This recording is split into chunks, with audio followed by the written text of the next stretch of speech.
ça va bientôt déborder. Ce serait bien d'essayer de diminuer le volume de réactif. T'as raison.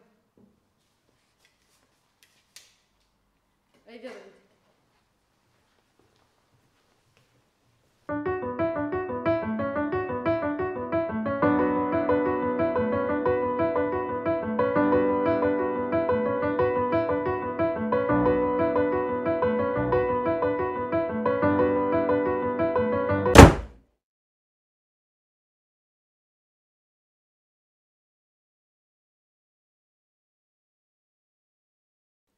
Bonjour, je m'appelle David et je suis un élève en terminale au lycée Douanier-Rousseau. Bonjour, je suis Louane et je suis également en terminale.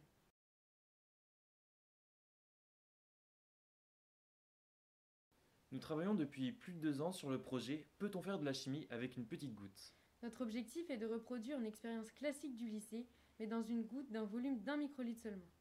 Fini les béchères. Fini les tubes à essai. Fini les pipettes jaugées. Fini aussi toutes les grandes quantités de réactifs, parfois néfastes pour l'environnement. Oui, mais quel récipient pour une goutte? Nous avons montré, après avoir filmé des gouttes générées dans l'huile à l'aide d'un pouce-seringue, qu'il était possible d'obtenir des gouttes très identiques et de volumes bien déterminés. Nous nous sommes inspirés des travaux des chercheurs en microfluidique pour reproduire notre dispositif. Notre cellule est composée d'une plaque de PDMS, un polymère très utilisé dans le monde de la microfluidique. Pour la fabriquer, nous procédons par mélange avec un réticulant, puis par dégazage sous une cloche à vide, et enfin un étuvage à 60 degrés pendant 4 heures. On obtient une plaque flexible et très transparente. Cette plaque de PDMS recouvre une plaque de PMMA dans laquelle nous gravons nos différents canaux avec l'aide de l'un de nos partenaires, Lesia. Il ne nous reste plus qu'à presser le PDMS sur cette plaque afin d'assurer l'étanchéité. On perce le PDMS afin de permettre l'arrivée et la sortie des fluides. L'huile est poussée dans cette cellule grâce à un pouce-seringue qui permet la formation des gouttes de fluide et leur transport dans les canaux. Reste maintenant à créer des gouttes de mélange réactionnel. Fini l'agitateur magnétique, il nous faut assurer l'homogénéité de notre mélange réactionnel, mais à l'échelle d'une goutte. Nous avons pu montrer, à l'aide d'un dispositif annexe, que le régime d'écoulement des fluides est forcément laminaire. Ce n'est pas du tout favorable à l'homogénéisation de nos gouttes.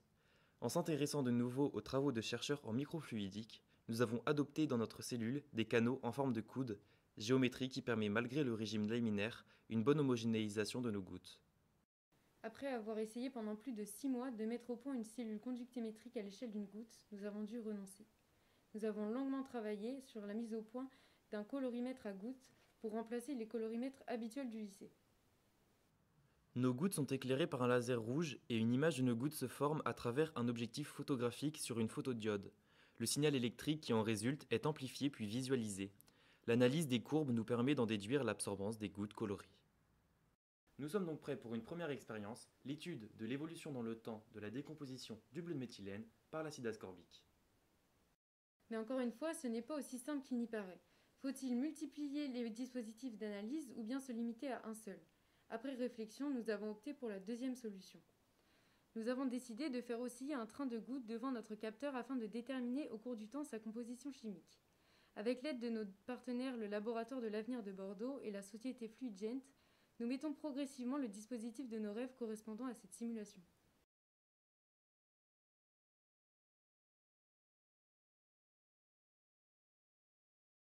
Peut-on faire de la chimie avec une petite goutte? Voilà une petite question, mais la réponse est plus compliquée qu'il n'y paraît. Nous avons consacré beaucoup de temps et d'énergie pour essayer d'y répondre, et nous espérons vous présenter de vive voix notre projet très prochainement.